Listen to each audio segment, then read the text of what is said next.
pertimbangkan. Dan Bapak Ibu, Saudara yang dikasih Tuhan, orang yang hatinya tulus, orang yang punya pertimbangan, Tuhan pakai untuk mengerjakan misi. Yusuf itu dipilih menjadi kepala keluarga kudus untuk melahirkan juru selamat. Ketika dia dengan hati yang tulus, dia mempertimbangkan apa yang ingin dia putuskan tentang hubungannya dengan Maria, malaikat Tuhan menampakkan. Orang kalau ada masalah itu gelap ya Bapak Ibu ya. Kalau bingung jalan mana yang harus kupilih, ada lagunya. Ketika ku hadapi hidup ini, jalan mana yang harus kupilih. Tetapi kepada orang yang tulus hati dan penuh pertimbangan itu, di dalam kegelapan, bagaimana jalan mana yang harus dia pilih, Tuhan yang mengirim malaikatnya untuk menampakkan.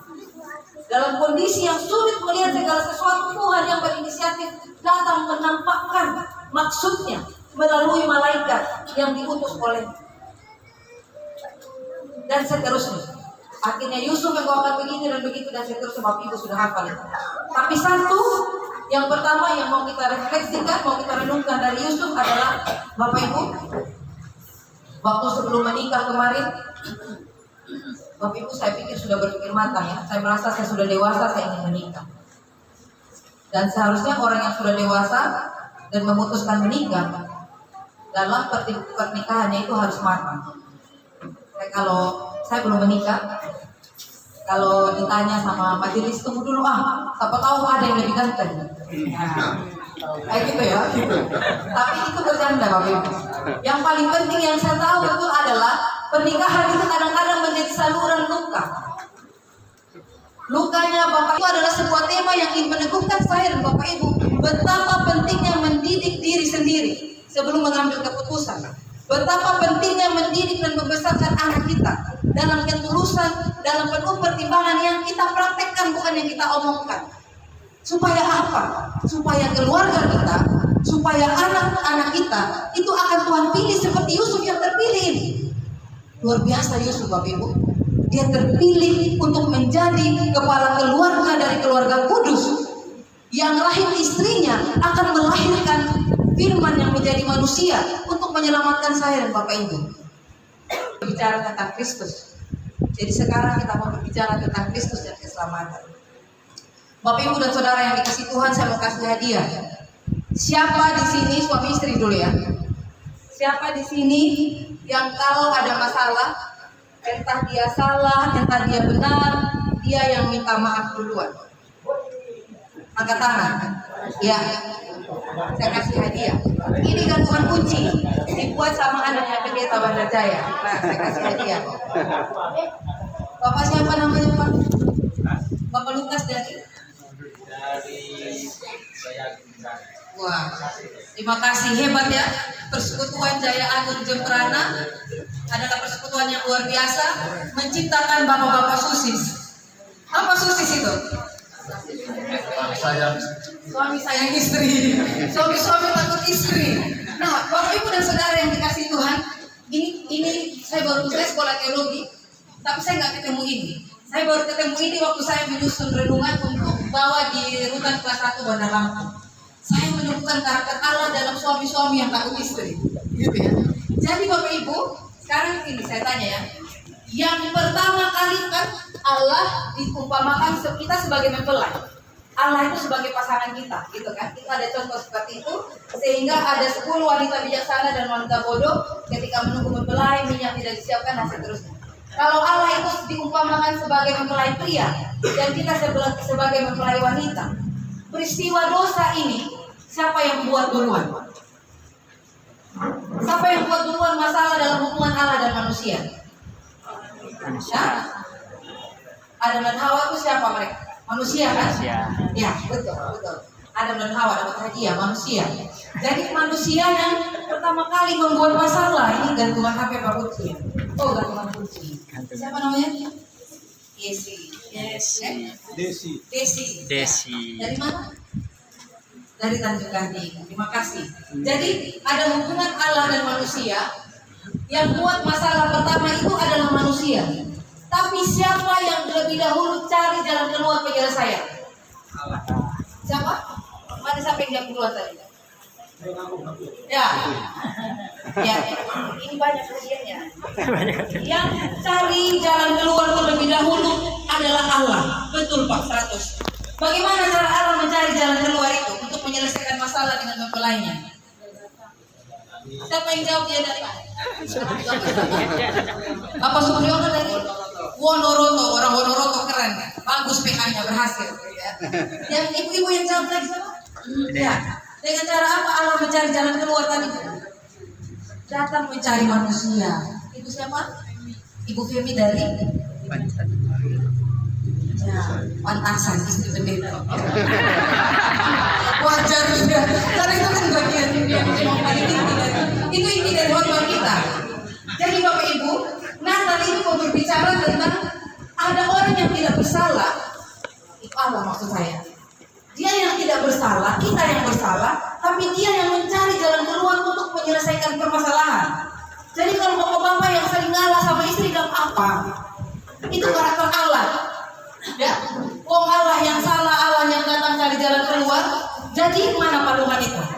Jadi palungan ini adalah jalan keluar yang ditemukan oleh Allah untuk berdamai dengan mempelainya.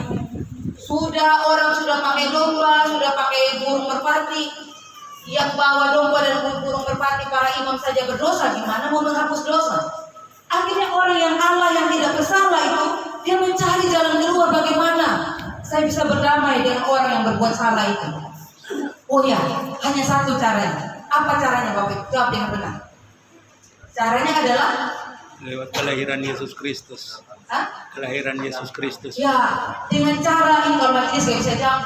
Ya, ini saya tenang. Berarti BA di GKS BS kelompok Malang Jawa, oke. Dengan lahirnya Yesus Kristus, harus aku sendiri yang jadi domba itu untuk menjadi korban. Gak bisa pakai binatang, gak akan bisa. Pakai apapun gak akan bisa. Nah, untuk saya datang untuk menebus dosa manusia, saya harus menjadi manusia. Karena itulah ada Natal. Jadi Bapak Ibu, tahu nggak orang yang paling kejam dalam perayaan Natal? Orang yang paling kejam dalam perayaan Natal, satu lagi hadiah. Siapa orang yang paling kejam dalam perayaan Natal?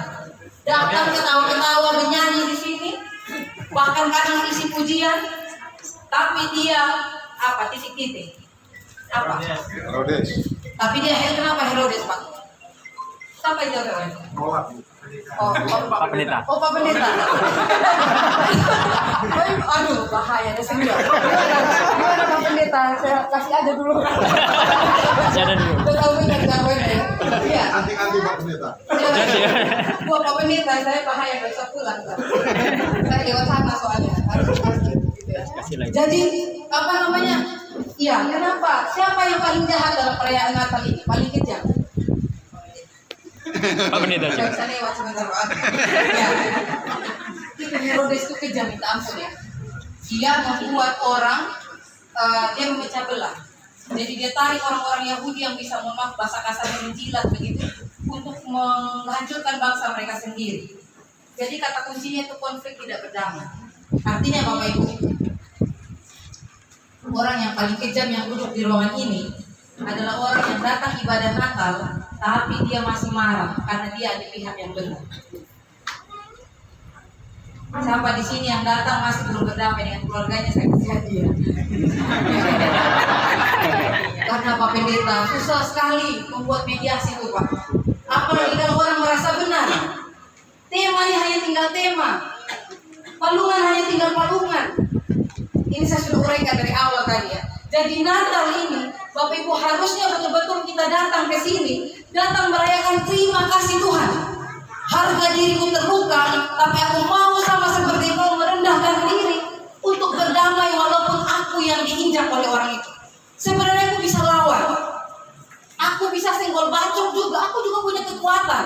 Tapi aku mau memilih mengosongkan diri, sama seperti engkau yang mengosongkan diri kenosis, menjadi sama seperti manusia. Lalu kita datang Natal, kita menangis karena harga diri kita terbuka, lalu kita merasa Tuhan memeluk kita. Kita pegang lilin Natal itu dengan menangis karena Tuhan terima kasih. Ternyata aku rasa lega setelah aku mengampuni orang, walaupun orang itu yang bersalah kepadaku. Jadi kalau kita masih datang dengan mengeraskan hati, Ini sia-sia, ini hanya sekedar hiasannya Pak Oktav, nggak ada arti. Tapi ini baru betul menjadi arti Bapak Ibu. Kalau Bapak Ibu datang, masih ada waktu, tenang. Ini baru mau masuk Advent keempat. Masih ada waktu beberapa hari lagi Bapak Ibu merendahkan diri serendah-rendahnya. Walaupun Bapak Ibu yang benar, Bapak Ibu pergi melangkah, pergi berdamai dengan saudara di sana. Karena Kristus Natal ini mengingatkan Kristus yang tidak bersalah itu datang untuk mendamaikan dirinya dengan manusia. Dengan cara merendahkan diri serendah-rendahnya walaupun dia yang benar. Amin Bapak Ibu. Amin. Amin. Buat firman Tuhan. Saat teduh untuk firman. Jemaat yang dikasihi Tuhan, ibadah perayaan Natal telah berakhir. Akan tetapi tugas kita untuk melakukan firman Tuhan yang sudah kita dengar akan segera dimulai. Kini terimalah berkat kehidupan dari Tuhan. Tuhan memberkati engkau dan melindungi engkau. Tuhan menyinari engkau dengan wajahnya dan memberi engkau kasih karunia. Tuhan menghadapkan wajahnya kepadamu dan memberi engkau damai sejahtera. Dalam nama Bapa dan Putra dan Roh Kudus. Amin. Ya, terima kasih. Kami juga diundang sebenarnya untuk menggunakan baju adat. Oh iya. Saya menggunakan baju adat dari daerah kelahiran saya. Pulau Sabu ada di NTT. Ini suku Sabu. Berdiri. Nah, biar tahu. Ada apa itu? Ada bulan. Ini tanduk kerbau. Oh iya. Jadi Bapak Ibu kalau mata-mata tak seruduk. Nah tanduk ini harusnya terbuat dari emas ya Pak ya. Nah ini itulah kenapa 37 belum Pak mahal. Harus dari emas gitu. Mahal, ini mahal itu. Jadi saya senang sekali. Salah satu kelompok mau merayakan ibadah dengan pakaian adat. Saya senang akhirnya di tanah Sumatera saya bisa menggunakan pakaian adat kami dari NTT. Dan sebenarnya tadi Pak Oktav bisik bahwa ini apa ya, ornamen-ornamen lingkaran-lingkaran ini mau berbicara tentang perbedaan yang satu di dalam Tuhan itu. Makanya ada banyak. Tangan dulu buat orang Jawa. Ya. Kami menunggu undangan dari gereja-gereja tetangga dengan nuansa etnik karena nanti saya kepengen pakai adat Lampung yang putih itu. Itu Bu ya kalau Bapak Ibu pendeta. Oke, makasih. Terima kasih.